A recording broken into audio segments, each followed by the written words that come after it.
1, 2, 3, 4. Wow, this is so exciting. Wow, it's so exciting.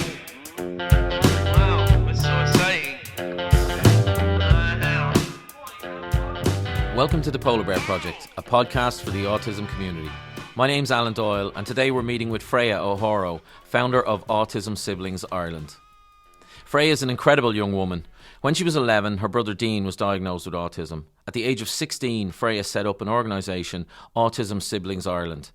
An organisation that's dedicated to supporting siblings of autistic individuals, creating autism acceptance and understanding throughout society, and crusading for improved opportunities for a better quality of life for her brother and so many like him. On top of all that, Freya has an award-winning blog and is going into her third year as a social care student. In today's conversation, we discuss the origins of Autistic Siblings Ireland. Freya shares some of her and Dean's personal experiences. We also share some stories and discuss more information about Autistic Siblings Ireland and their ambassadors. We hope you enjoyed the conversation and take something of value from it.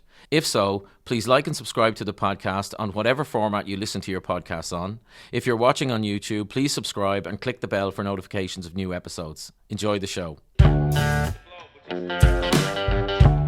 Freya, listen, how are you? How you doing? Lovely to meet you. I'm doing good. How are you? I'm doing pretty good. we're up and running. Listen, delighted to have you come on the podcast. Well, I guess I'm gonna just kind of hand it over to you. Tell me all about Autistic Siblings support, please. So, my name's Freya, and I founded Autistic Siblings Ireland. Basically, it's an organisation that's there for siblings of people with autism. Just as a guide, somewhere to go for advice, somewhere to reach out and talk to other people just like themselves. And I suppose it all kind of started when my youngest brother, Dian, got his diagnosis of autism at the age of 2. I would have been 11 at the time.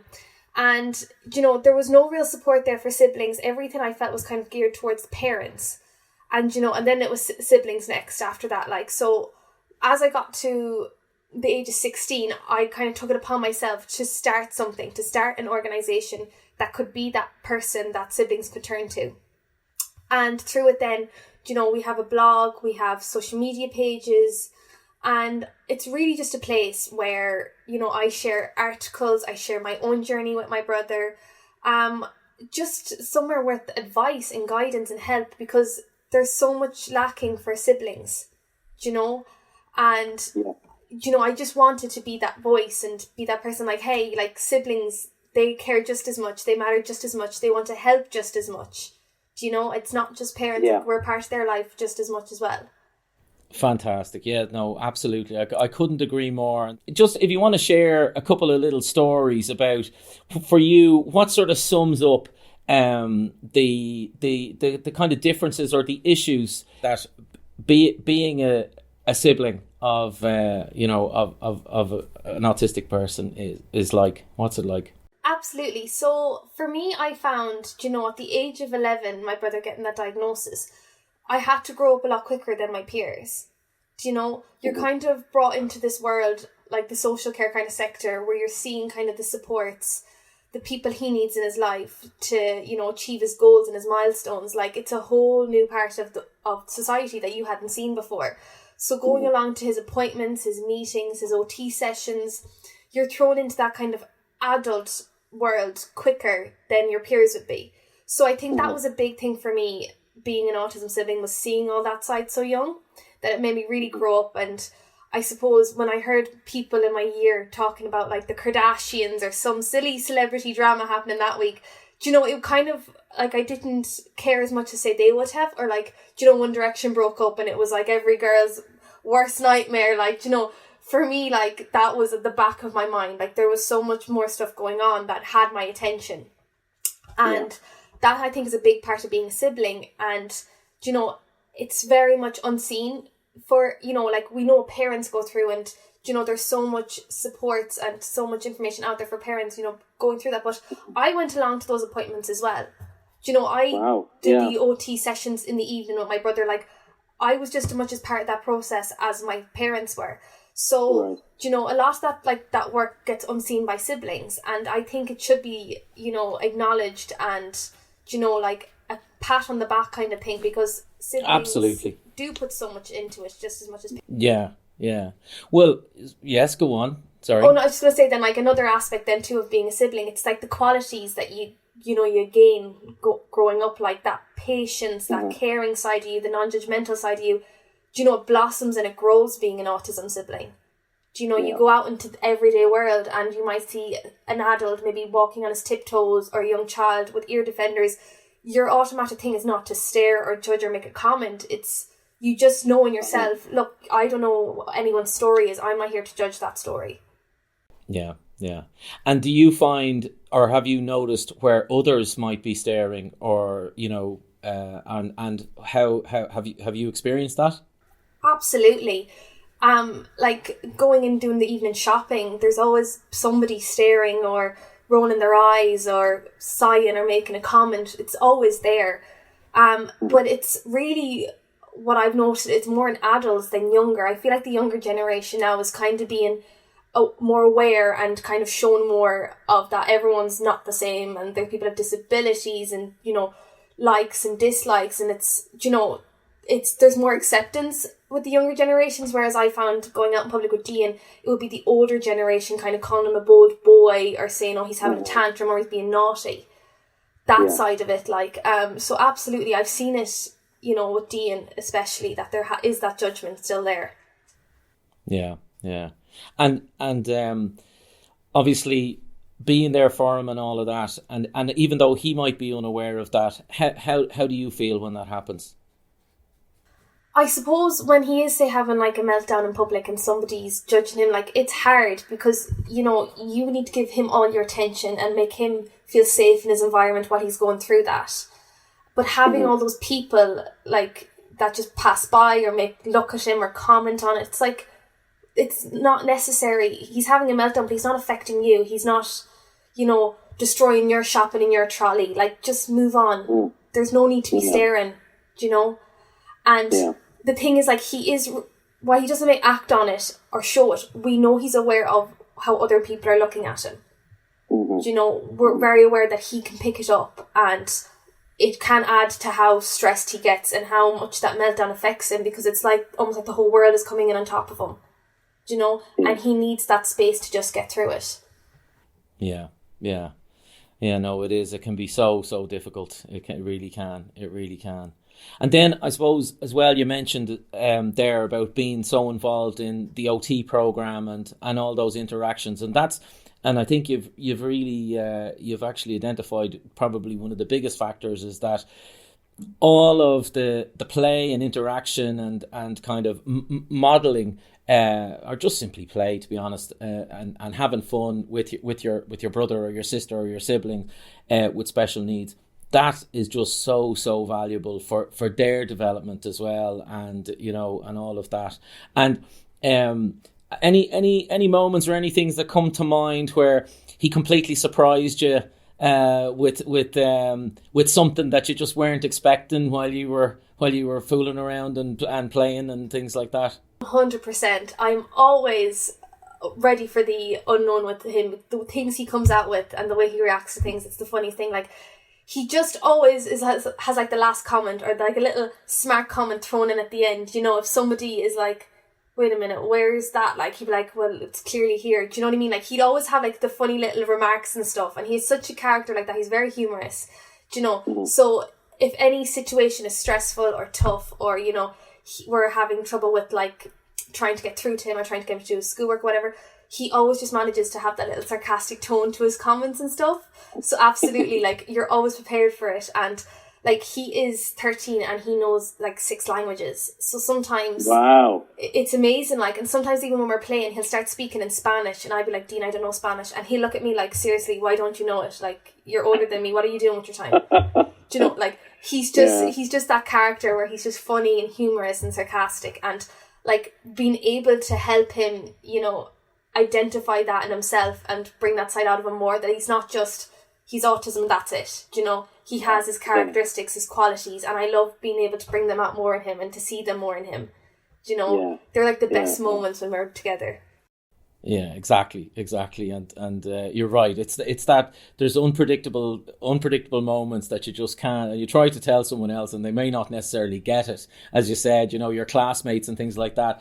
They just, while they might appreciate it, and and all of that, but it really is it's hard to describe to someone who's not a sibling, or a parent for that matter.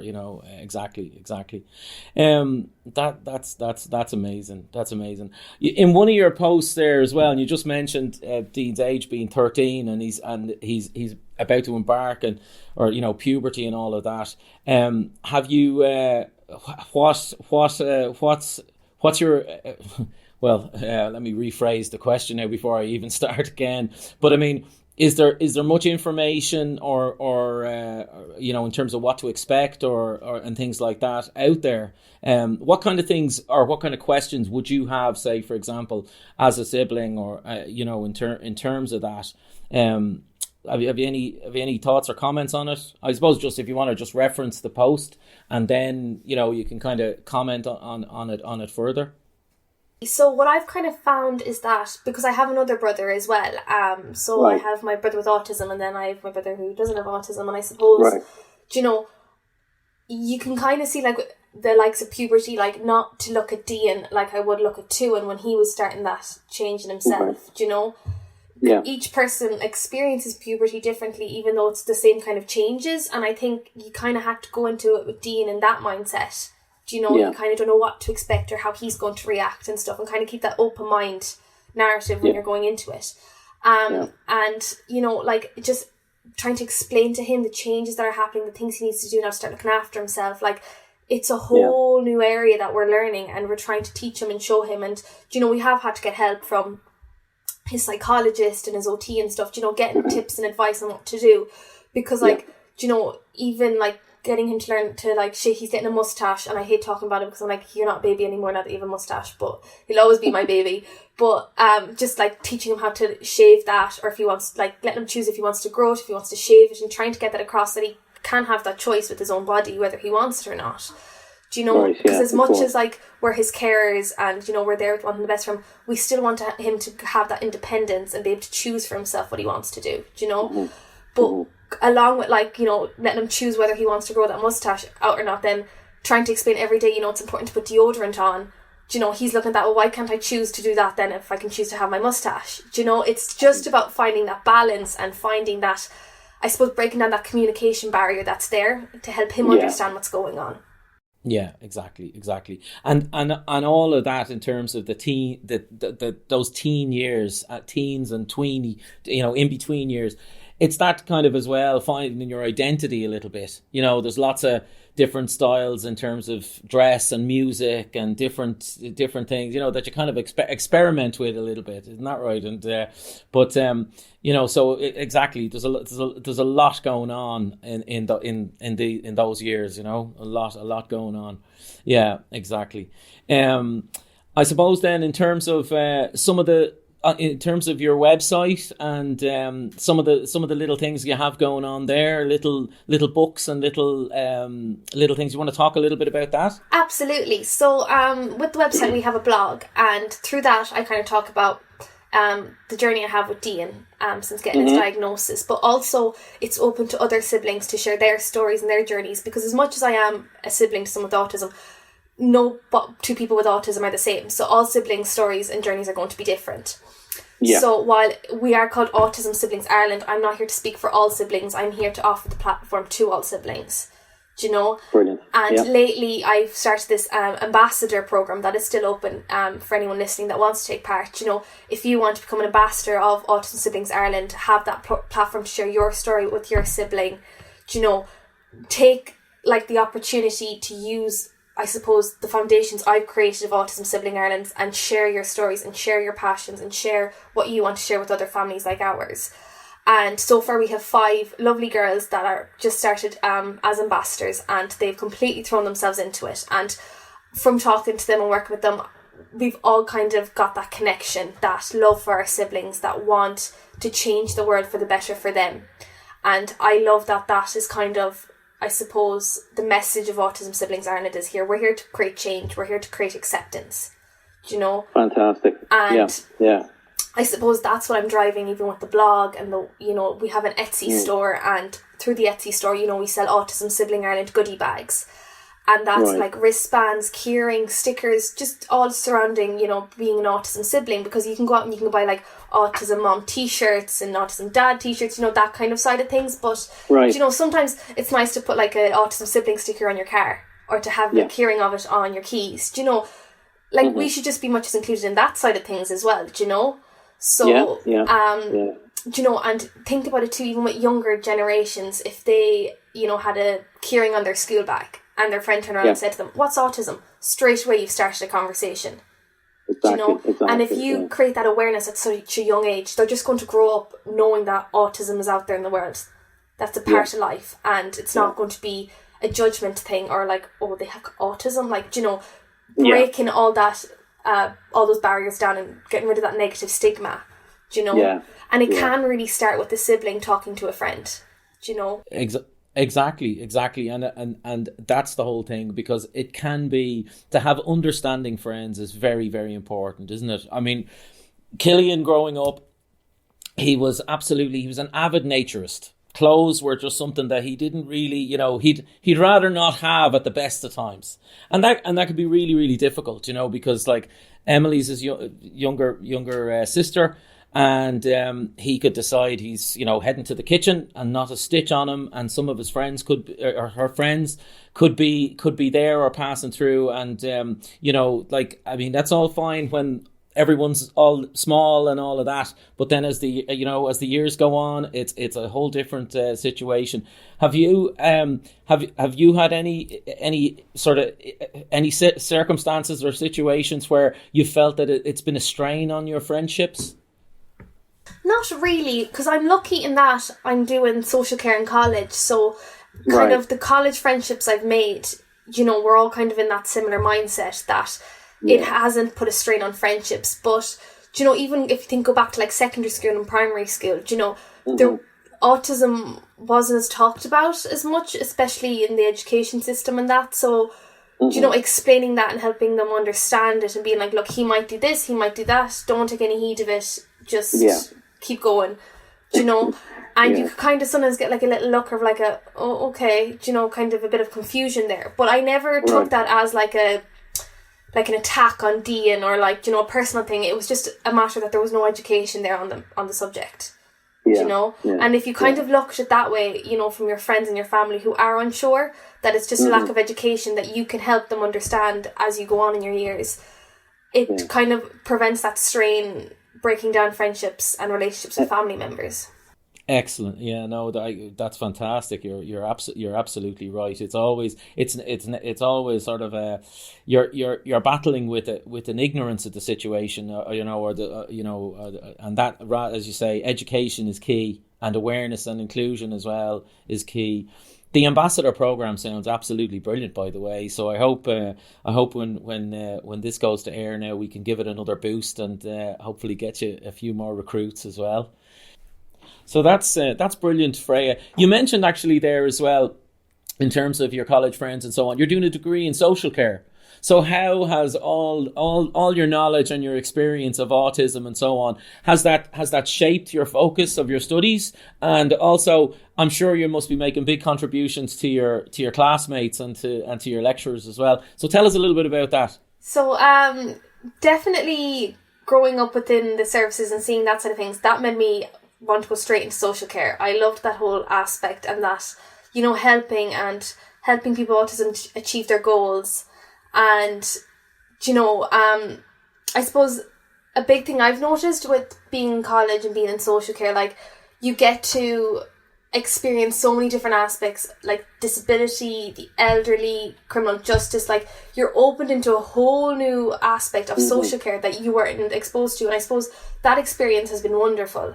Do you know, like, for me, I would have been like, oh yeah, social care work in a centre, off from one-on-one care, but there's actually so much more to it. Like, criminals who might have autism, there needs to be a support there for them. Do you know, the elderly members that have autism, there needs to be support there for them. So I'm kind of seeing a whole new side of it, and I'm currently on my second year placement, and I'm working with adults with autism. And, do you know, that's another side of it. Like Dian growing up, he's a teenager. I haven't experienced adulthood yet with him with his autism, so I'm learning constantly. You know, even though I'm growing up in an autism household, I'm still learning. I'm still, finding out so much information out there. Yeah, I can't stress enough actually how valuable that is, because as parents, we don't get exposure to different, not always anyway, we don't get exposure to, say, people of different ages in different stages of their lives and how they're adapting. And so as you're going on this journey, as your child is getting older, you're kind of on that journey with them, and you're in a unique position now to, as you say, be on placement, where you can see older individuals that are autistic and how they're adapting and different kinds of settings. So that must be. Do you find yourself having long chats with your parents about all of that? Absolutely. Like, especially because I'm seeing it. Like, there's one individual here. He kind of takes on the caretaker role in the centre, and right. Seeing how he's able to come into work and, pay for his lunch and his dinners and, kind of have that independence for himself, that he can do all that. Like, it gets you talking about where Dian could end up, and what Dian wants out of life. And, it starts even conversations with Dian, like, oh, Dian, what would you like to be when you're older? And kind of getting him even thinking, is there something that he wants to do or achieve? It's not just, he's autism, it's complete write-off, he has to be put in a centre for the rest of his life. It's not like that anymore, it's... No. And I've seen it in the centre that I'm working in, that it's all about giving those adults their independence, and if they want a job, that's okay, we can help you, we can work on getting you a job. If you want to do a drama programme, we can get you into doing a drama programme. And even my supervisor, when talking to him, like, he's really shown me that we are the social care workers, but we're like an aid, we're a stepping stone. We're not there to control their lives and decide for them where they go and what they do. We're there to help them live their lives. And I love that is the direction that social care is going in right now. Yes, because it gives me such hope for my brother that he will live his life, and not a life that anyone else gives him. Exactly. The person-centered model. Whereas years and years ago, it was always the model where the person had to conform to the rigors of the system within the centre. And absolutely. And now it's person centred, which is hugely. It's much better. It's much better. Well, actually, we could chat on for ages, but I'm mindful of your time, actually. So listen, I really appreciate you coming on. So grateful, really exciting, and delighted to be sort of able to give you a little boost in these early stages of the organisation and the ambassadors. And as I said, we'll definitely have you back on with some of the ambassadors, and you guys can we'll talk offline anyway about issues or things that you'd like to discuss, and kind of hand it over to you anyway the next time. All right, brilliant. Thank you so much, Alan. Not at all, Freya. Okay. Thank you for taking the time to listen. We hope you took something of value from it. If you'd like to know more about Autism Siblings Ireland or what's involved in becoming an ambassador, please go to facebook.com/Autism Siblings Ireland, instagram.com/Autism Siblings Ireland, or if you want to email Freya directly, her email is allaboutautism100@gmail.com. As always, we understand everyone's experience is unique. However, it's also reassuring to know that you're not alone on your journey. If you have any ideas or suggestions, or you just want to reach out to us, please contact us at hello@polarbearproject.com. You can find us on Facebook, Instagram, YouTube and Twitter with the hashtag Polar Bear Project Podcast.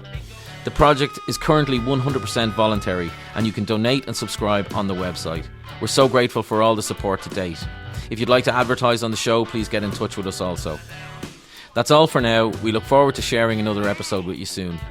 We welcome your input, and we can't say it often enough. Your lived experience matters. If you want to be heard, we're listening. Until the next time, take your time.